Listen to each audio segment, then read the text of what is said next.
left office, we had the fastest economic growth in the G7.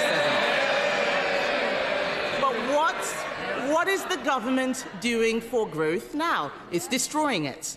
Let's look at the employment bill. The government's own figures say it will cost business £5 billion a year. It clearly fails the Prime Minister's growth test. Will he drop it?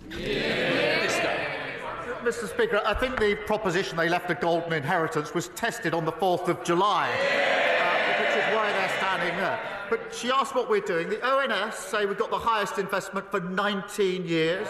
PwC, second best place to invest in the world. IMF upgrading growth, predicted fastest growing major economy in Europe.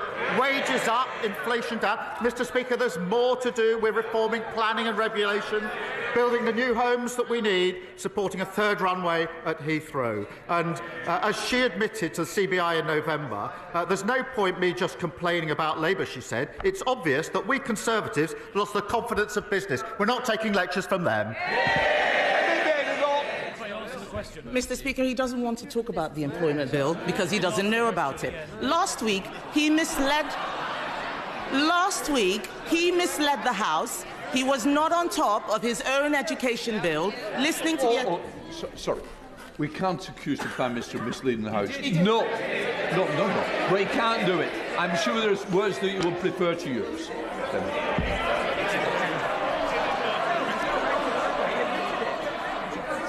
Mr. Speaker, last week he claimed to have laid down an amendment that he had not made.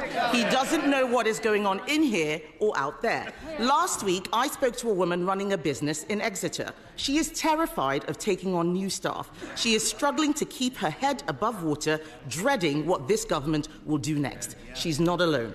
The Federation of Small Businesses says 92% of small employers are concerned about the employment bill. Clauses 1 through 6 make it harder for business to hire new employees, often young people looking for their first job. This isn't an employment bill, it's an unemployment bill. Given these clauses, will he drop his bill and show that he is not anti-growth? Mr. Speaker, we believe in giving people proper dignity and protection at work. That's why we're proud of our record supporting workers. They consistently vote against any protection for working people. And her consistent refrain is that there should be less. But, Mr. Speaker, we are driving growth on behalf of working people. Good work rights are consistent with growth, and every good business knows that. And on top of the planning reform, the building the houses, supporting aviation, the Chancellor this morning spoke of the Oxford-Cambridge growth corridor, redeveloping Old Trafford, and manufacturing at East Midlands Airport. We want to grow the economy. The only policy she's got is to shrink pensions. Mr. Speaker, all his ideas are the ones that we thought of. He needs to make sure that we deliver for growth now as well as the future. To grow our economy, we must get more people off sickness and welfare and into work. Clauses 8 and 9 of the unemployment bill take us in the opposite direction by increasing entitlements. His government itself estimates that these changes will increase business costs from £600 million to £1 billion a year in sick pay. That will mean higher prices, fewer jobs, less growth. Will he drop these measures from the bill? No, Mr. Speaker. I think they're good for workers and good for growth.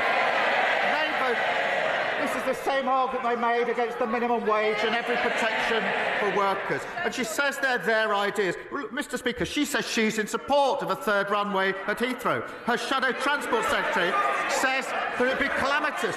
The shadow business secretary is busy writing letters opposing airport expansion in his own backyard. Shadow chief secretary says the Oxford-Cambridge idea is flawed and he's against it. We're the coalition of builders, they're the coalition of blockers. Mr. Speaker, he forgets his own Chancellor blocked an airport in her constituency. They are hypocrites, Mr. Speaker. Let's talk about this employment bill. Part 1 of the bill means a new employee could start a job in the morning and take their employer to a tribunal that afternoon. It is no wonder that this bill has been called an adventure playground for lawyers. This bill is terrible for business, but it is great employment for lawyers. I know the Prime Minister loves the legal profession, but he needs to stop being a lawyer and start being a leader. This is another measure in the bill that fails his growth test. Will he show some leadership and drop it? Mr. Speaker, I understand she likes straight talking. She's talking absolute nonsense. She knows, and anybody who understands anything about the bill or any employment law will know you can't start in the morning and go to the tribunal in the afternoon. Now, Mr. Speaker, we know she's not a lawyer. She's clearly not a leader. If she keeps on like this, she is going to be the next lettuce. Mr. Speaker, he does not know what his bill is doing. He should listen to business who are terrified of this bill. The only workers he cares about are lawyers, but it is not just lawyers benefiting from this bill.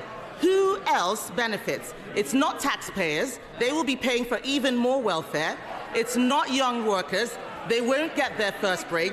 It's definitely not businesses. They are being hammered with yet more burdens. Who benefits, Mr. Speaker?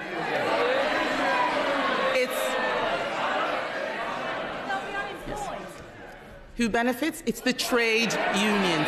It's the trade unions. Part 4 of the unemployment bill, Part 4, they haven't read it, Part 4 of the unemployment bill is the biggest expansion of trade union powers for a generation. Exactly. Thank you. The public will have heard them cheer. Rather than deregulating for business who create growth, he's deregulating for the unions. Clause 61 alone reduces the notice period for strikes to just 1 week. Given strikes are catastrophic for growth, will he drop Part 4 of the bill? Mr. Speaker, it's good for working people and it's good for the economy. And she should keep up. The CBI have welcomed our positive steps this morning. Their quotes. The Chancellor's just given a brilliant speech on the economy, fixing the mess they left and growing our economy. CBI said they celebrate their positive leadership, a clear vision to kickstart our economy. That's the difference. We're growing the economy. They left it in a complete mess.